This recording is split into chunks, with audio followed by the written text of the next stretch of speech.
nze Kangave Fred MP2B Busiro East omuvuzi wa boda boda ate omusomesa. Banna Busiro East mwenna ab'Emmende ab'Ewakiso mu Myuka aba Wakiso Town Council ne Kyengera Town Council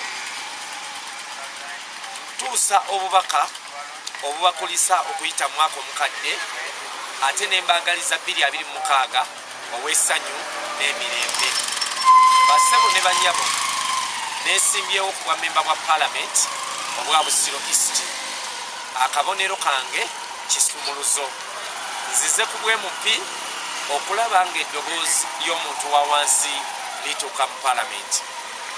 Bassebo ne banyabo nja kubakiikirira mu Parliament ya Uganda, that is representation. Nja kulaba nga mbateeseza okulaba nga Banna Busiro East nabo bagabana ku keeke ya Uganda ebiteeso ebirungi eby'amakubo amalungi okulaba nga n'amakubo gaffe gateekebwa mu bajeti ya Uganda, okulaba nga Banna Busiro badda ku ntikko kuba ye constituency esinga obunene mu Uganda yonna ate era n'abantu abangi mu Uganda yonna. N'olw'ensonga eyo Banna Busiro East emyaka egiyise mingi tetufiiriddwako nga ndaba nga nze nnyinza okuba n'embavu okulaba ng'eddoboozi lya Banna Busiro lyogerwako mu Parliament ya Uganda. Nja kulaba nga Banna Busiro bakubiriza okudda ku kusoma nga nze kennyini ntandika n'okubanoonyeza ku bursaries mu primary, secondary ne university. Essaawa zino Kangave empeerera abaana 25,000 mu primary, secondary ne university. Ng'ekyo nkikoze okuva 2021 lwe nava mu kalulu ka 2021 era Banna Busiro nga nali mbeebaza olw'okumpa akalulu ke mwampa. Nembeera mu bifo ebyasooka wadde saasinga ku luli ne ku luno nzize. Njagala okubeebaza olw'okunsabira bwe nali mu kkomera okumala omwaka mulamba n'omwezi gumu. Banna Busiro East kambabuuli ndi muntu wa wansi, ababooda bawagibwe, abakatale, takisi, saaluuni, ffenna tube mu kintu. Ebyensoma n'emizannyo ndiwa bitumbula. Basala eri abasomi jazibafuniranga. Ate mwe abachipusi makanika ne Bakanabe mwenna Busiro East edda ku ntikko. Sijja kwefuula w'amaanyi kuba okufuula MP akukatiibwa mu Kampala emyaka 5. N'olw'ensonga eyo ngenda kuba muweereza si mufuzi. Ni musajja mukatuliki naye nja kuweereza eddiini zonna, abakristaayo, abakatuliki, abaprotestanti, abasiraamu, amadiini gonna, abasebenefidde n'abakkiriza okuzikiriza eri eyaffe ey'obujjajja. Bassebo ne bannyabo nja kuba mukulembeze wammwe nga sisosola mu ddiini, sisosola mawanga, sisosola mu kikuba Busiro East eyaniriza buli muntu. N'olw'ensonga eyo ndi mwaniriza ate ndi muntu wa wansi, mbasaba okubayiirawo omubi. Ababoodaboda gyenvuga nga bodaboda tukyagigula ku miliyoni 10 tukyagyewo. Ekituufu kiri nti obwo bulyake na bunnanfuusi tebatwagala tusimbe. Nja kuyiwawo omubiri ndabe nga ndeeta etteeka ababodaboda bagifune ku bukadde 6.2. Lwaki bodaboda eyingirira wano mu ggwanga ku bukadde 2? Kale katugambe ogitaddemu revenue wakakadde kamu.